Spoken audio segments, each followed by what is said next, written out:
আবু হানিফা রাহিমাহুল্লাহর সাথে এক নাস্তিকের বহাস হবে, আলোচনা হবে আল্লাহ তাআলার তিনি যে সবকিছু সৃষ্টি করেছেন এটা নিয়ে বহাস হবে। নির্দিষ্ট সময় নির্ধারণ করা হলো। ইমামে আযম ইমাম আবু হানিফা রাহিমাহুল্লাহর সাথে নাস্তিকের বহাস হবে, আলোচনা হবে যে আল্লাহ রাব্বুল আলামিন আসমান জমিন সকল কিছু তিনি সৃষ্টি করেছেন, এটা তিনি প্রমাণ করবেন। মানুষজন দুজনের বহাস হবে, আলোচনা হবে। মানুষজন একত্রিত হতে লাগলো, সবাই একত্রিত হতে লাগলো। নাস্তিকও আসলো, কিন্তু ইমামে আযমের আসার জন্য একটু দেরি হইতেছে।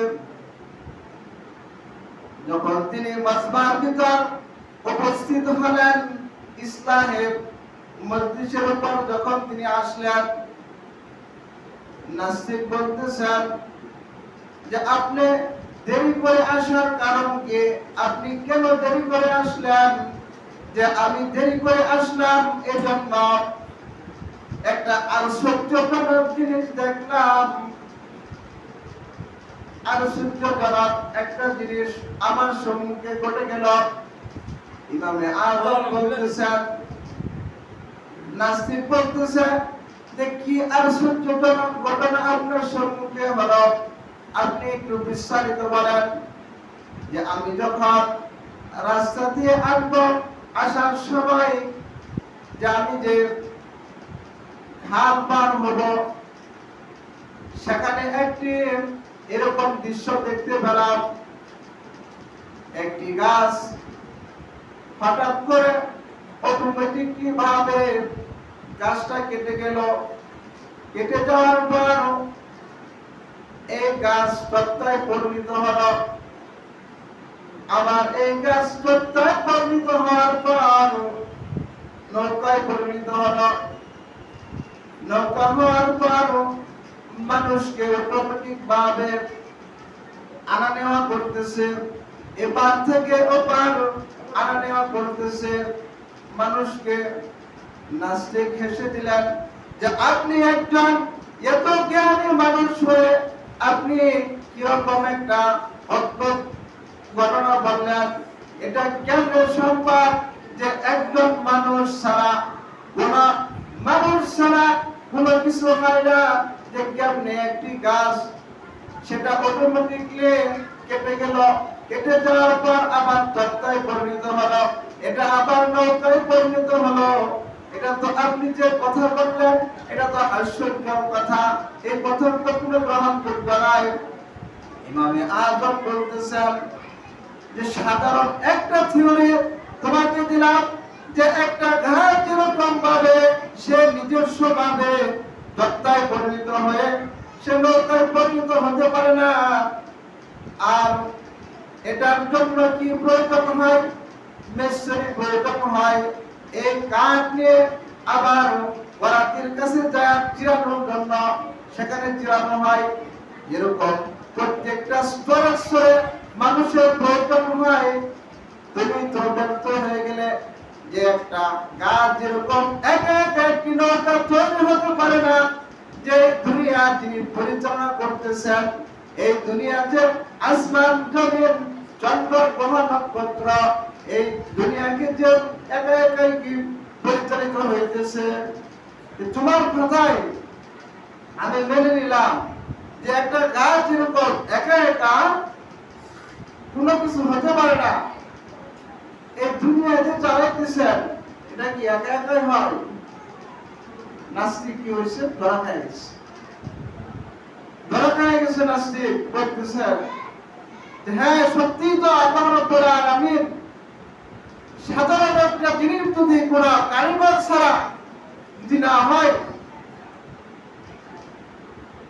আল্লাহ রাব্বুল আলামিন তিনি আসমান জমিন গ্রহ নক্ষত্র সকল কিছু সারা বিশ্বকে তিনি চালাইতেছেন। এটা যদি প্রত্যেকটা জিনিসের জন্য যদি একটা মালিক প্রয়োজন হয়, তাহলে দুনিয়া চালানোর জন্য কি কোনো মালিক প্রয়োজন নেই? তখন নাস্তিকের মাঝে বহুত ধরা পড়ছে, সাথে সাথে সে ঈমান গ্রহণ করছে। যে মহান রব্বুল আলামিন তার এত দয়া, আল্লাহ রাব্বুল আলামিন আপনাকে আমাকে দিয়েছেন, কত ইহসান করে বানাইছেন। এই যে রমজান মাস চলে যাচ্ছে, আমরা সামনে রমজান পাবো কিনা এটা আমরা জানি না। যে নবী করিম সাল্লাল্লাহু আলাইহি ওয়াসাল্লাম হাদিসে পাক ইরশাদ করেন, 5 ওয়াক্ত নামাজ এক জুমা থেকে অপর জুমা, এক রমজান থেকে অপর রমজান, এর মধ্যবর্তী সময়ে যে গুনাহগুলি সংঘটিত হয়, আল্লাহ রাব্বুল আলামিন বান্দার মধ্যবর্তী সময়ের ভিতর গুনাহগুলি আল্লাহ রাব্বুল আলামিন ক্ষমা করে দেন। সুবহানাল্লাহ। আল্লাহ রাব্বুল আলামিন এই মধ্যবর্তী সময়ে গুনাহগুলি মাফ করে দেন। যে আপনার বসন্তকাল যাচ্ছে, যে গাছ থেকে দেখবেন একটা গাছ ঝুঁকি দিবেন, সমস্ত পাতা পড়ে যায়। নবী করিম সাল্লাল্লাহু আলাইহি ওয়াসাল্লাম উদাহরণ দিয়েছেন যে 5 ওয়াক্ত নামাজ পড়ে এরকম ভাবে যে গাছ থেকে যেরকম পাতা চলে যায়, ওই নামাজের শরীর থেকে গুনাহগুলি চলে যায়। সুবহানাল্লাহ।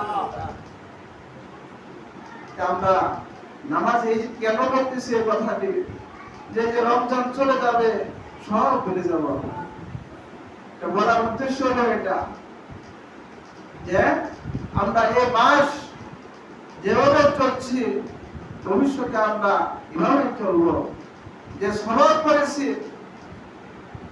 যে কেউ ঝগড়া করার জন্য আসছে, আপনি বলছেন যে আমি রোজাদার, হ্যাঁ অবশ্যই এটা আপনার মৃত্যুর আগ পর্যন্ত আপনার এটা ধরে রাখতে হবে। ধৈর্য এমন একটা জিনিস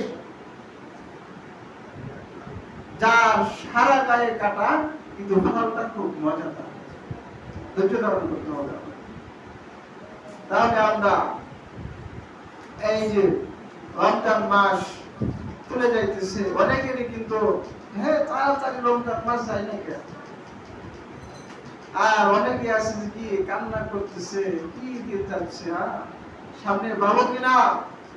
তাদের জন্য সৌভাগ্য যারা, তারাই ভাগ্যবান যারা শুনে কদর পাচ্ছে, সবে কদর যাদের ভাগ্য হয়েছে। নবী করিম সাল্লাল্লাহু আলাইহি ওয়াসাল্লাম সবে কদরের কথা বলেছেন যে বেজো রাত্রিগুলি তালাশ করার জন্য। যার আমাদের মহল্লায়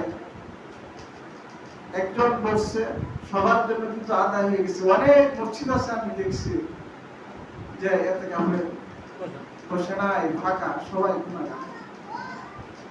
যে সে এতে কামে বসবে, যে আমি এতে কামে বসবো, আমার সব সবাই করে আমি বসতাম না, যে আমাকে একাতে মহল্লার সবাই যে বাকি হবে এই কাজ করতে হবে, এরকম হয়েছে।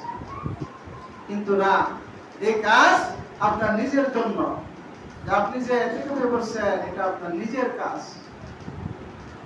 কাল কিয়ামতের দিন হাসরের মাঠে একটা নেকির জন্য মানুষ কত আফসোস করবে। সেদিন এই একটা বিন্দু মাত্র সামান্য নেকির জন্য মানুষ জান্নাতে যেতে পারবে না, আফসোস করতে থাকবে। তার সকল আমল থাকবে, যে ইবাদত করছে, সে দান সদকা করছে, হজ করছে, যাকাত দিছে, সকল ইবাদত করছে, তার সকল ভুরি ভুরি নেকি, কিন্তু সে মানুষের হক আদায় করে নাই, বান্দার হক আদায় করে নাই। যে অমুকের সাথে কথা দিয়ে কষ্ট দিছে, তাকে লাথি মারছে, তাকে খুশি মারছে, সেদিন কিন্তু আপনার নালিশ আসতে থাকবে। সেদিন কিন্তু টাকা দিয়ে ক্ষমা চেয়ে নেওয়া যাবে না। সেদিন আপনার কি দিতে হবে, যে তুমি আমার কাছে এই কাজ করেছ, আমার নেকি দাও। আস্তে আস্তে বান্দার নেকি দিতে দিতে দিতে দিতে আপনার কোনো কিছুই থাকবে না। এই জন্য যে আমরা যদি কারোর সাথে যদি আমরা কঠোর হয়ে থাকি, কারণ মনে যদি আঘাত দিয়ে থাকি, তার কাছ থেকে আমরা ক্ষমা চাইব, ক্ষমা নিব। আল্লাহ রাব্বুল আলামিন আপনাকে ক্ষমা করবেন।